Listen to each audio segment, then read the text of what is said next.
Good morning, everyone. This is Nirendra Gupta, and you are watching my channel, Genius Coaching and Guidance Center. Welcome back once again. तो आज class 10th के NCERT के book physics के first chapter को देख रहे हैं, ठीक है। तो एनसीईआरटी के बुक हैं जो क्लास 10th के हैं, और ये फिजिक्स में आपको रिफ्लेक्शन ऑफ लाइट चैप्टर दिए गए हैं।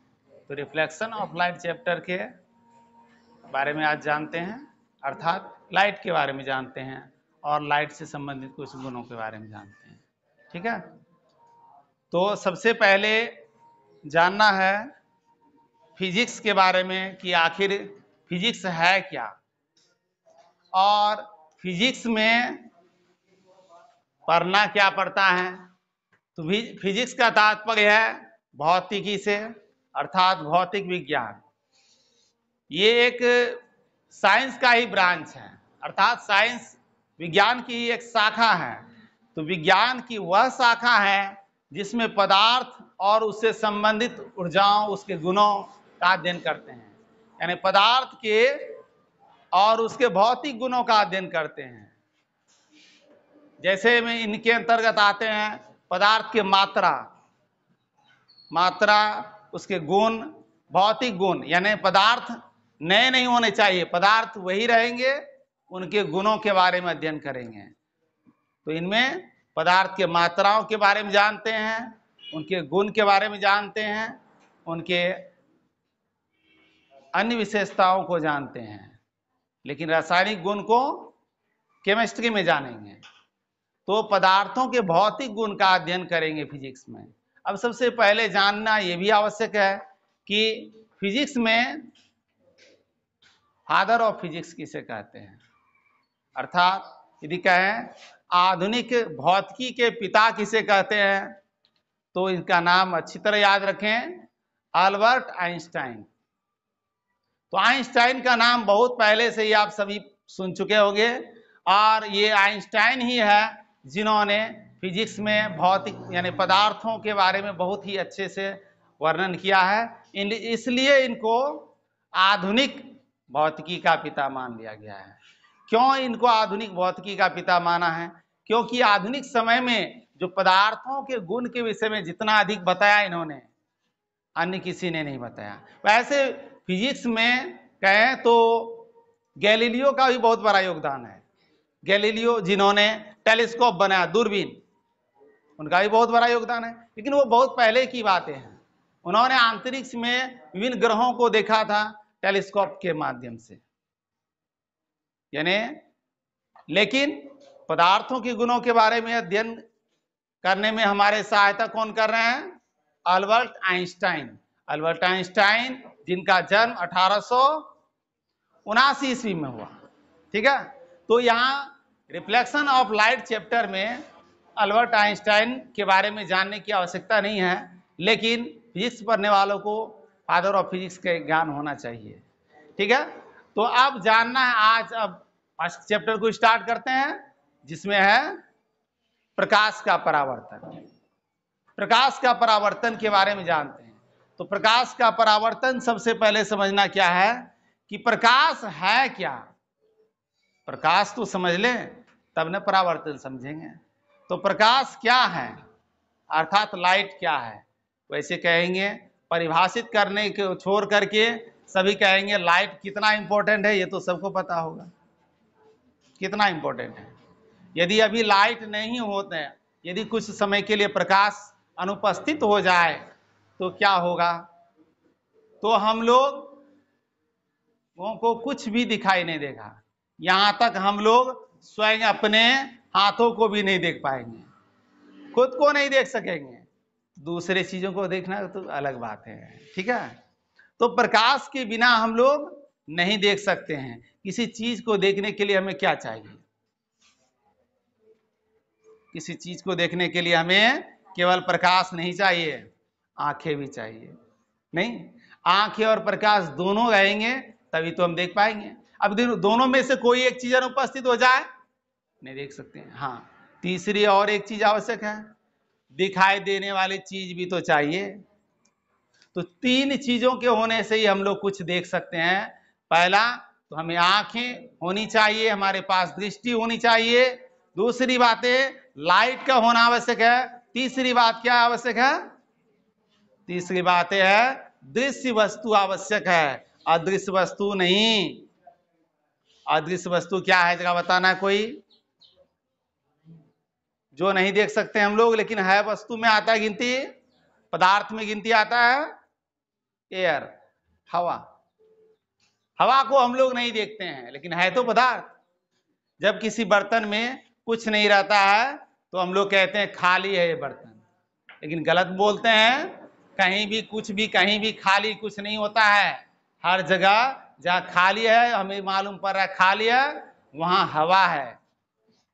अर्थात कोई भी बर्तन खाली नहीं है। कोई डब्बा, कैन या कुछ भी देखते हैं ना, कोई बोतल ही है तो उसको देखते हैं, कहते हैं कि नहीं इसमें कुछ नहीं, खाली है। गलत बोलते हैं हम लोग। यदि ऐसा बोलते हैं तो गलत बोलते हैं। नहीं कुछ है तो उसमें क्या है? हवा है। लेकिन हवा को नहीं देख पाने के कारण हम लोग कह देते हैं सरलता से कुछ नहीं है। ठीक है, तो यहां अभी आज जाना है दृश्य वस्तुओं के बारे में और प्रकाश के बारे में। तो फिर से अब रिपीट करते हैं, लाइट क्या है? तो प्रकाश एक कारक है। यदि कहें तो प्रकाश एक ऊर्जा है, एनर्जी है।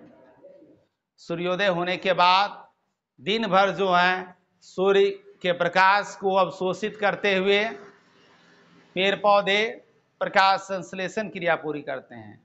मनुष्य भी उन सूर्य के प्रकाश को अवशोषित करके विटामिन डी प्राप्त कर लेता है। अन्य एनर्जी के स्रोत में सूर्य तो सबसे बड़ा स्रोत है। तो प्रकाश यदि नहीं होता तो एनर्जी का कल्पना नहीं कर सकते हम लोग। ऊर्जा का मूल स्रोत है लाइट, इसलिए लाइट ही एनर्जी का। तो प्रकाश क्या है? प्रकाश एक ऊर्जा है, प्रकाश एक कारक है जिसकी सहायता से हम वस्तुओं को देखते हैं। यह डेफिनेशन ऐसे लोग देते हैं जिनके पास नेत्र है। ठीक है, तो प्रकाश वह कारक है जो हमें वस्तुओं को देखने में सहायता प्रदान करता है। यानी हमारे वस्तुओं के देखने में, प्रतिबिंब के बनाने में प्रकाश आवश्यक है। अब रही बातें प्रकाश के गमन के बारे में बताते हैं। प्रकाश का गमन कैसे होता है, यानी प्रकाश की किरणें चलती किस प्रकार हैं? तो प्रकाश की किरणें हमेशा सीधी रेखा में, सरल रेखा में चलती है। प्रकाश की किरणें नहीं मुड़ती है।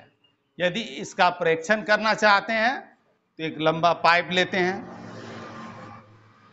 खोखली नली लेंगे, सीधी ट्यूब लेंगे एक, और उससे हम किसी जलती हुई मोमबत्ती को देखेंगे या बल्ब को देखेंगे जब दूर से, तो फिर वह दिखाई देता है।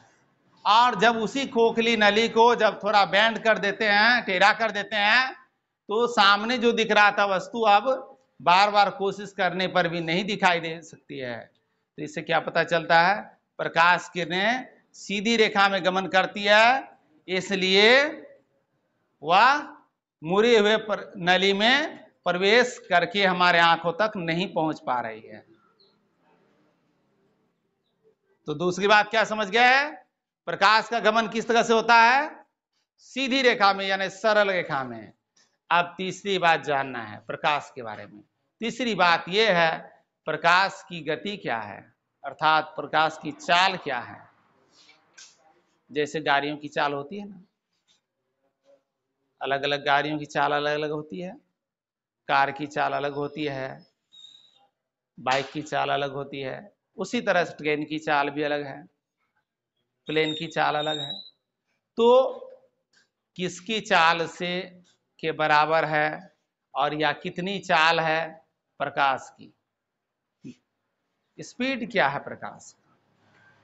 तो प्रकाश का स्पीड यदि देखें तो सामान्यतः यदि लेते हैं तो निर्वात में कहेंगे। निर्वात का तात्पर्य है शून्य, अर्थात कुछ भी नहीं, कोई माध्यम नहीं होना चाहिए। ठीक है, तो जहां कोई माध्यम नहीं होता है वहां प्रकाश की चाल कितनी होती है? 3 लाख किलोमीटर प्रति सेकेंड। 1 सेकंड में कितना किलोमीटर? 3 लाख। और जब माध्यम धीरे धीरे सघन होता जाएगा तो प्रकाश की चाल धीरे धीरे घटती जाती है। इससे क्या पता चलता है? विरल माध्यम की अपेक्षा सघन माध्यम में, यानी जब कणों के बीच की दूरी अधिक हो जाती है तो प्रकाश की चाल भी घटती चली जाती है। इस तरह से प्रकाश के बारे में अन्य बातें नेक्स्ट चैप्टर में भी पढ़ेंगे, ठीक है। तो प्रकाश के बारे में इतना जान लें, प्रकाश क्या है? एक ऊर्जा है, एक कारक है जिसकी सहायता से हम वस्तुओं को देखते हैं, और यह सीधी रेखा में गमन करती है। निर्वात में शून्य में इसकी चाल कितनी है? 3 लाख किलोमीटर प्रति सेकेंड। 1 सेकेंड में 3 लाख किलोमीटर जा, और किलोमीटर में है तो मीटर में भी बता सकते हैं, इसका पैमाना माप के निकाल सकते हैं, ठीक है। क्योंकि 1 किलोमीटर में 1000 मीटर होते हैं, 1000 से मल्टीप्लाई कर देंगे, उसके बाद मीटर में भी निकाल सकते हैं। इसके ऑब्जेक्टिव जब पॉइंट बताएंगे तो उसमें इसको क्लियर करेंगे, ठीक है। अब जानना यह है प्रकाश स्रोत के विषय में। प्रकाश के स्रोत क्या क्या है? तो प्रकाश के स्रोत में लेंगे 2 प्रकार के स्रोत होते हैं। एक प्राकृतिक स्रोत है, दूसरा है कृत्रिम स्रोत। प्राकृतिक स्रोत के अंतर्गत क्या आते हैं? प्राकृतिक स्रोत का तात्पर्य है जिसे मानव ने नहीं बनाया है, जैसे तारे। तारों को मनुष्य ने नहीं बनाया है, ये प्रकाश है और प्रकाश का प्राकृतिक स्रोत है। जुगनू जो रात को इधर उधर भटकते हैं, घूमते हुए नजर आते हैं, वे भी प्रकाश के प्राकृतिक स्रोत हैं। सूर्य प्रकाश के प्राकृतिक स्रोत हैं, सूर्य भी एक तारा ही है, ठीक है। और उल्का, कभी कभी रात के समय में आग का जलता हुआ कुछ दिखाई देता है गिरता हुआ, जिसे उल्का कहते हैं, वह भी प्राकृतिक स्रोत है प्रकाश का। तो प्रकाश के प्राकृतिक स्रोत होते हैं। दूसरी बात बताते हैं, प्रकाश के कृत्रिम स्रोत क्या है, मानव जनित स्रोत क्या है। तो यानी मनुष्य के द्वारा बनाए गए प्रकाश के स्रोत के बारे में जानना है।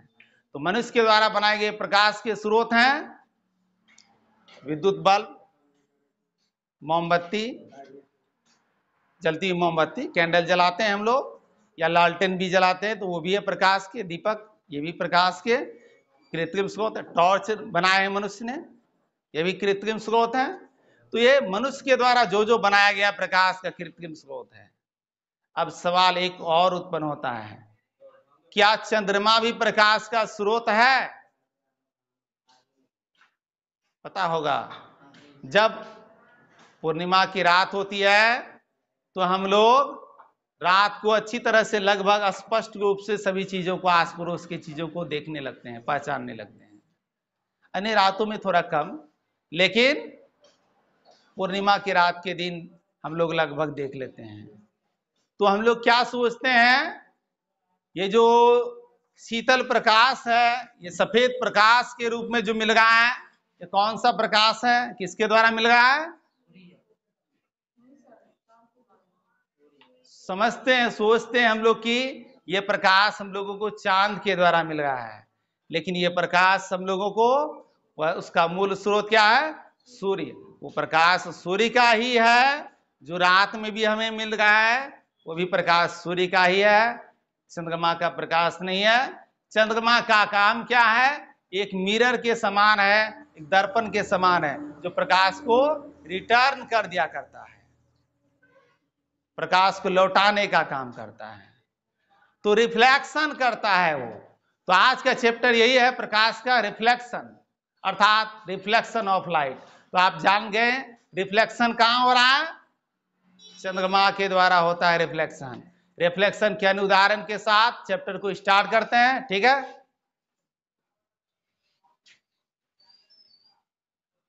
तो प्रदीप्त और अदीप्त वस्तुओं के बारे में समझ गए। तो प्रकाश के प्राकृतिक स्रोत जो हैं प्रदीप्त वस्तुएं हैं, अर्थात लुमिनस, और अदीप्त वस्तुएं जो प्रकाश, जिससे प्रकाश किरणें नहीं उत्सर्जित होती है, वे अदीप्त वस्तुएं हैं, नॉन लुमिनस उसको कहते हैं। तो प्रदीप्त वस्तुएं क्या क्या नाम बताए थे अभी?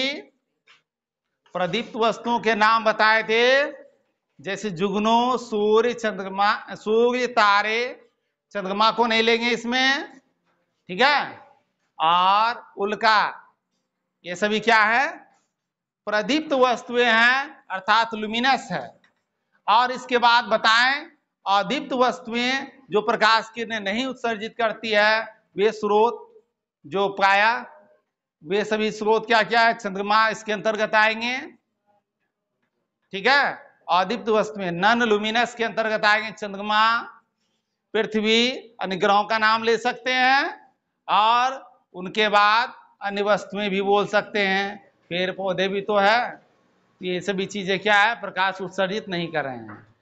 तो अब जानना यह है, प्रकाश रिफ्लेक्शन ऑफ लाइट में सबसे पहले लाइट को परिभाषित करेंगे। तो ये है फर्स्ट चैप्टर क्लास 10th के फिजिक्स के, ठीक है।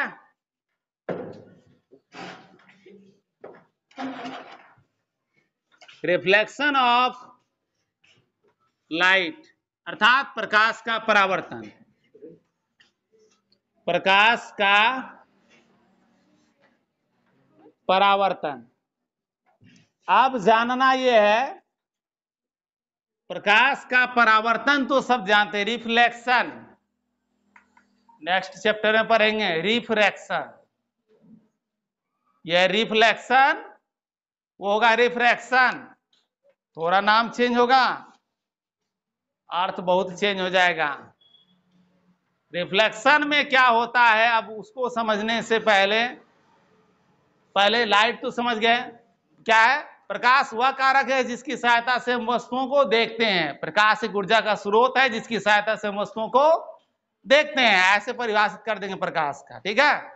और प्रकाश किरणें सीधी रेखा में गमन करती है, और प्रकाश किरणों के समूह को किरण पुंज कहते हैं, प्रकाश किरणों के समूह को किरण पुंज कहते हैं। और किरण पुंज होते हैं 3 प्रकार के, किरण पुंज 3 प्रकार के होते हैं, अभिसारी किरण पुंज, समांतर किरण पुंज, अपसारी किरण पुंज। अभिसारी किरण पुंज में क्या होगा, जब प्रकाश किरणें एक ही बिंदु पर आकर के संतृप्त होती है अर्थात जमा हो जाती है, अभिसारी किरण पुंज हो गया। जब प्रकाश किरणें एक दूसरे के परस्पर समान दूरी के साथ आगे बढ़ती है, यानी समांतर रेखाओं में गुजरती है प्रकाश किरणें, तो कहलाते हैं समांतर किरण पुंज। जब प्रकाश किरणों का समूह एक बिंदु से निकलकर फैलती हुई नजर आती है, तो कहते हैं अपसारी किरण पुंज। तो इस तरह से बीम्स ऑफ लाइट के बारे में समझ गया, किरण पुंज के बारे में। तो अभिसारी, अपसारी और समांतर 3 प्रकार के हो गए। अब सबसे पहले प्रकाश के बारे में जानते हैं, रिफ्लेक्शन के बारे में उसके बाद समझेंगे, रिफ्लेक्शन कैसे होता है प्रकाश का, उसके पहले प्रकाश के बारे में जाने। तो सबसे पहले प्रकाश अर्थात लाइट को परिभाषित करते हैं। तो वह कारक या ऊर्जा जिसकी सहायता से हम वस्तुओं को देखते हैं, जिसकी सहायता से हम वस्तुओं को देखते हैं,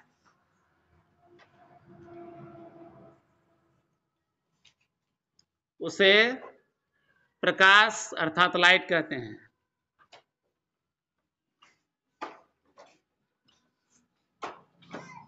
ठीक है, अब जानना है, और लाइट के बारे में एक विशेषता क्या होता है, प्रकाश किरण हमेशा सीधी रेखा में, प्रकाश के उत्सर्जन और के उत्सर्जन के आधार पर कह सकते हैं पिंड को, यानी पिंड फिजिक्स की भाषा में सभी वस्तुओं को पिंड कहा जाता है, ठीक है।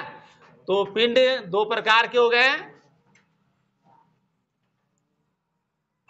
इसमें एक पिंड के बारे में ये जान लेते हैं, प्रदीप्त पिंड, प्रदीप्त पिंड अर्थात वस्तुएं प्रदीप्त वस्तुएं का तात्पर्य है ऐसी वस्तुएं जो प्रकाश उत्सर्जित करती है।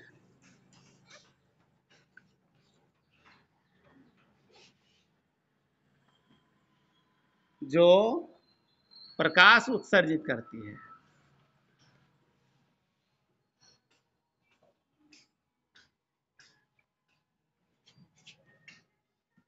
अर्थात जिससे प्रकाश किरणें निकलती है।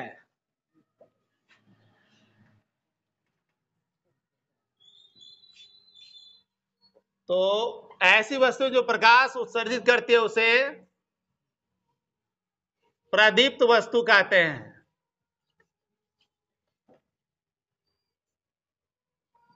उसे प्रदीप्त वस्तुएं कहते हैं।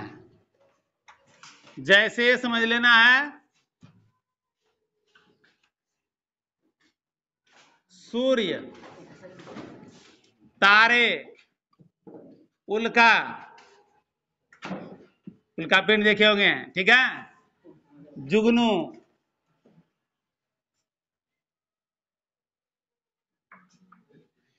ये इत्यादि कर देंगे। कृत्रिम स्रोत भी हो गए। कृत्रिम स्रोत में बताया था विद्युत बल्ब वगैरह क्या है, प्रकाश की कृत्रिम स्रोत हैं, यानी कृत्रिम प्रदीप्त पिंड है। जैसे दीपक हो गया, कैंडल हो गया, ये सब ठीक है। आदीप्त पिंड के बारे में जानते हैं, ये हो गया लुमिनस, ठीक है। आदीप्त,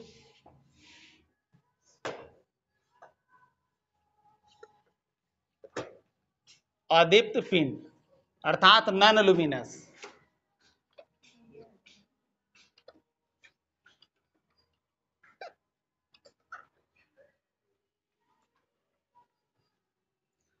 नॉन लुमिनस ऑब्जेक्ट्स की बात कर रहे हैं, पिंड। तो ऐसी वस्तुएं या वे वस्तुएं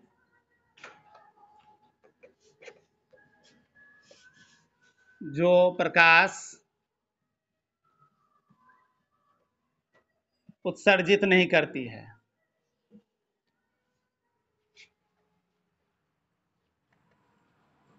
जिनसे जो प्रकाश उत्पन्न नहीं करती है, वे वस्तुएं जो प्रकाश उत्सर्जित नहीं करती हैं उन्हें अदीप्त पिंड कहते हैं या अदीप्त वस्तुएं कहते हैं।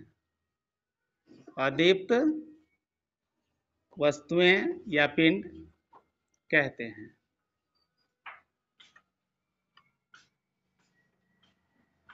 एग्जाम्पल के लिए ले लेते हैं। सबसे पहले चंद्रमा को लेना है। चंद्रमा, पृथ्वी, अन्य ग्रहों के नाम दे सकते हैं, या ऐसे भी कह सकते हैं पत्थर, ये भी अदीप्त पिंड ही है। तो ये हो गया प्रकाश के पिंड के बारे में। तो प्रकाश के प्राय दो पिंड हो गए, दो प्रकार की पिंड हो गए, प्रकाश उत्सर्जन वाले पिंड और प्रकाश नहीं उत्सर्जित करने वाले पिंड। अब जानते हैं प्रकाश किरणों के समूह को जो किरण पुंज कहते हैं, वे किरण पुंज कितने प्रकार के होते हैं और क्या क्या होते हैं। तो किरण पुंज के बारे में जानते हैं। किरण पुंज अर्थात जिसे कहते हैं beam of light. Beam of light.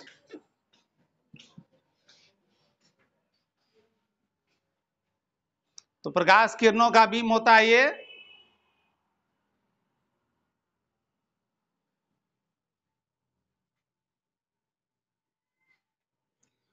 अब तो किरण पुंज जो होते हैं, पहले किरण पुंज को परिभाषित कर रहे हैं। किरण पुंज तो प्रकाश किरणों का समूह होता है किरण पुंज। प्रकाश किरणों के समूह को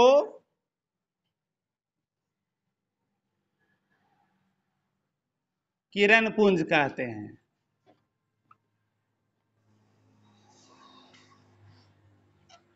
ठीक है, प्रकाश किरणों के समूह को किरण पुंज कहते हैं। अब किरण पुंज ये 3 प्रकार के होते हैं, ये 3 प्रकार के होते हैं। ये 3 प्रकार के कौन कौन से हैं, अब जरा उसको जानते हैं। तो सबसे पहले लेते हैं कन्वर्जिंग बीम, यानी अभिसारी किरण पुंज।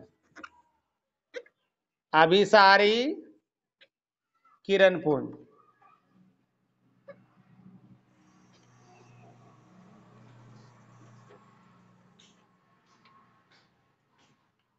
Converging beam. तो अभिसारी किरण पुंज कैसा होता है, आगे इसके बाद बताएंगे। ठीक है, ये एक बिंदु पर जमा होने वाली किरणें होती हैं। ठीक है, इसके बाद है समांतर किरण पुंज।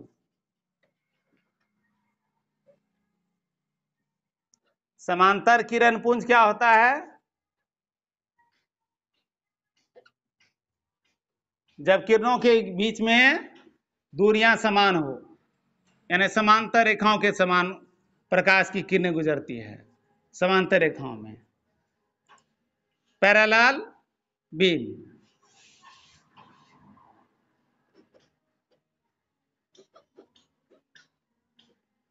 तो पैरेलल बीम हो गया।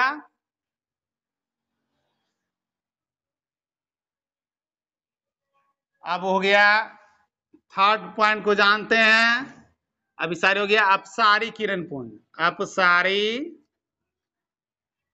किरण पुंज,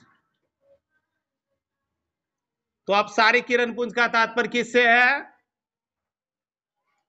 डाइवर्जिंग बीम।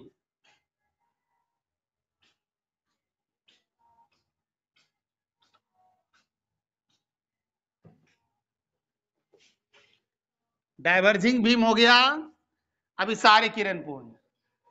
तीनों को इमेज के साथ आगे जानेंगे। ठीक है,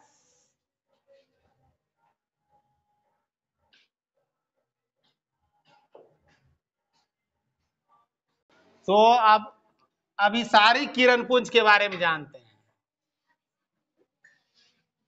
अभिसारी किरण पुंज क्या होते हैं, कन्वर्जिंग ऑफ लाइट।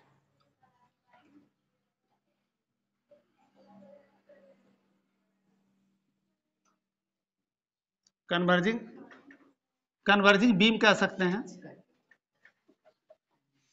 किरण पुंज है इसलिए बीम, वैसे लाइट का ही नहीं होता है। तो अभिसारी किरण पुंज का तात्पर्य है जब प्रकाश किरणें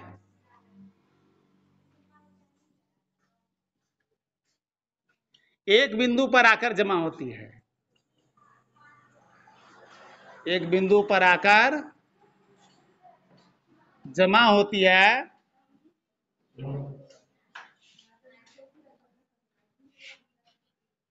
तो उसे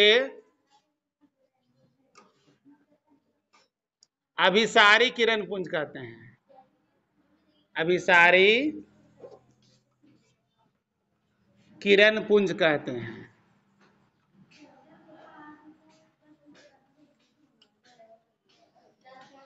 अब अभिसारी किरण पुंज का इमेज देखना है, तो क्या बोल रहे हैं, एक बिंदु पर आकर जमा होती है, एक बिंदु डाल देना है, प्रकाश किरणें यहीं पर आकर के सभी जमा होगी।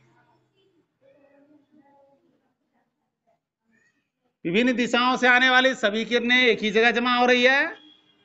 और भी बीम दिखा सकते हैं इसमें, प्रकाश किरणों को सबके आने की दिशा क्या है, एक बिंदु पर, एक पॉइंट पर मान के लेके चलते हैं, ये कोई पॉइंट ओ है, तो वो बिंदु पर आकर संतृप्त हो रही, इकट्ठा हो रही है प्रकाश किरणें।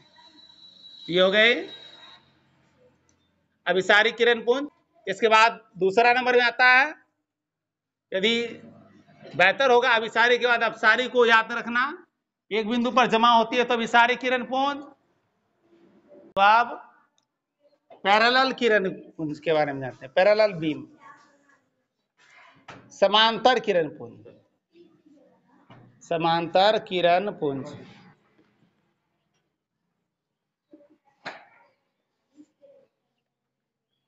Parallel beam.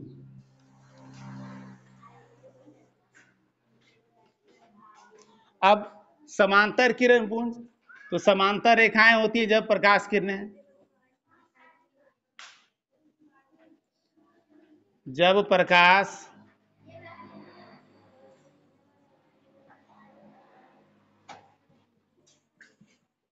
किरणें एक दूसरे के समांतर होती है, एक दूसरे के समांतर होती है, पैरेलल होती है, तो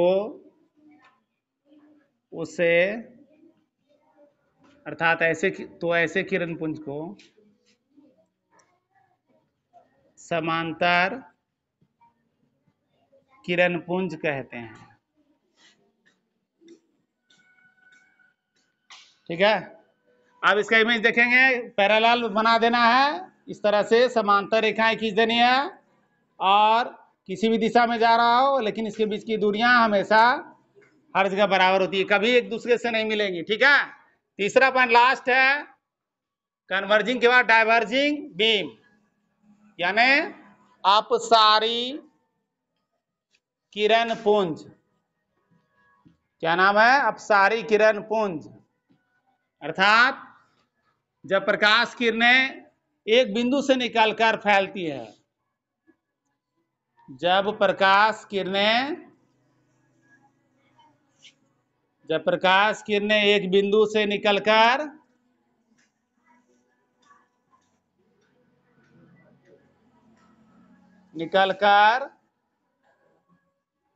फैलती है,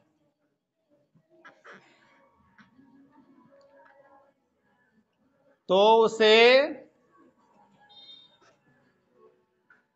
अपसारी किरण पुंज कहते हैं। अपसारी किरण पुंज कहते हैं। और इसके इमेज को यदि देखें तो एक बिंदु से निकलकर फैलती हुई जस्ट इसके विपरीत बनाएंगे।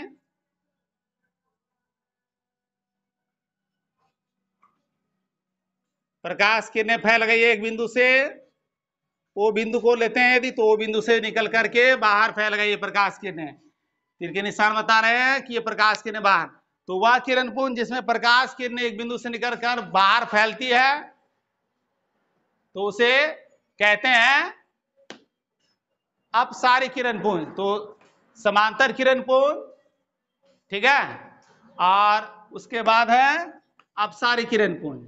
तो अभिसारी किरण पुंज में क्या आता है? वह किरण पुंज जिसमें प्रकाश किरणें एक बिंदु पर आकर जमा होती है, उसे कहते हैं अभिसारी किरण पुंज। अपसारी किरण पुंज में क्या होगा? वह किरण पुंज जिसमें प्रकाश किरणें एक बिंदु से फैलती है निकलकर। ठीक है,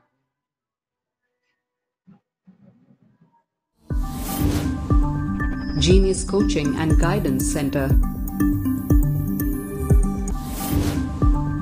Guided by Dhirendra Gupta. Contact me 9534878769.